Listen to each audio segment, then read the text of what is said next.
Hello po guys, good morning sa inyo lahat. Mapapala po pa sa inyo. At ito po si Engineers Vlog sa UAE. Today po guys ay may concrete po tayo. At di po ako lalabas kasi sobrang mainit. So narito po tayo guys sa site. In-expect lang natin yung concrete slam test at saka yung temperature. So yan lang po ang kasalukuyang ginagawa po namin po guys, yung column kinakas po namin. Bali ano lang po yan bilang ginagawa namin 10 meter cube.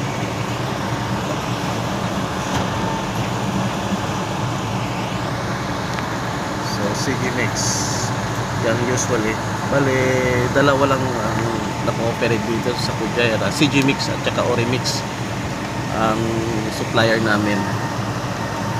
Kaya lang ngayon ay mahal yata ang coin, 326 na ang per cubic ng concrete. Ayan. So far okay naman, wala nang aberya. At kanina pumunta ako dun sa site, nagkaroon ng parang medyo ayun, inaayos nila. Ayan o, inaayos na nila. Nagkaroon ng pagbukas ang column. So yun, okay na siguro.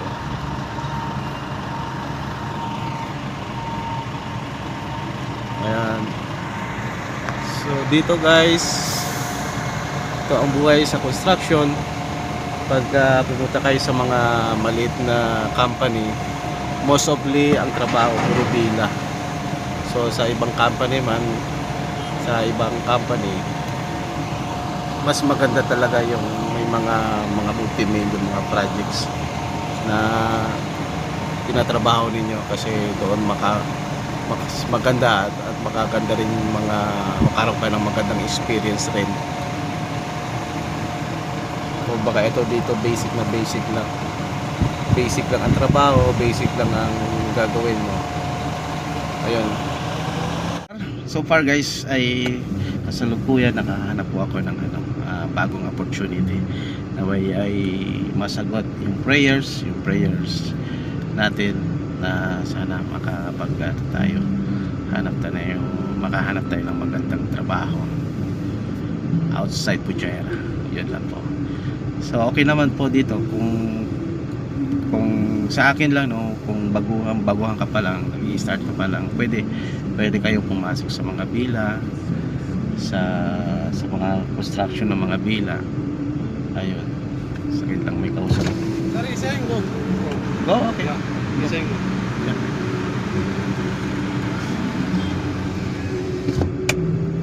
So yun po guys, kasi ang trabaho lang kasi dito guys, pagka sa most ofly yung mga bila lang ginagawa ninyo, wala nang masyadong, alam mo yung reporting,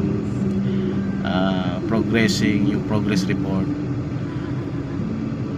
Kumbaga kung ano yung ginagawa nyo, kung ano yung daily routine ninyo, walang masyadong reporting kasi ang most ofly lang na kailangan lang nila ng trabaho. May nagtatrabaho sa site, may worker, hindi tetenga yung projects.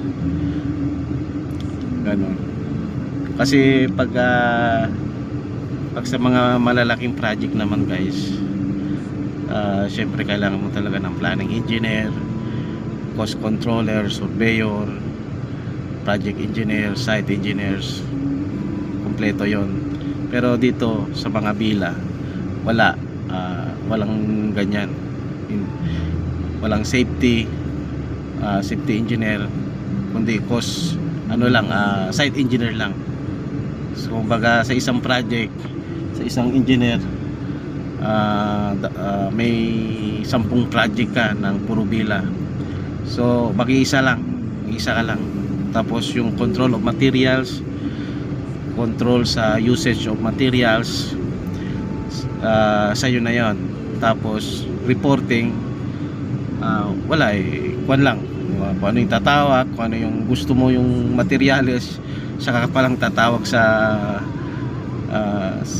procurement mo para mapabili yung lahat ng mga requirements mo, kung anong kailangan sa sites. Tapos walang reporting kung ano yung delivery isasapit mo, walang ganon dito guys. So yun na nga guys, kaya dito pag nag-start ka, gusto mong magtrabaho dito sa UAE, kumbaga kung gusto mo makaroon ng experience, basics experience, pwede sa mga ganito, mga villa guys. Ayan. Tapos kung halimbawa may mga alam mo na yung mga pasikot-sikot, yung mga routine, yung mga step, yung mga ginagawa, lalo na sa mga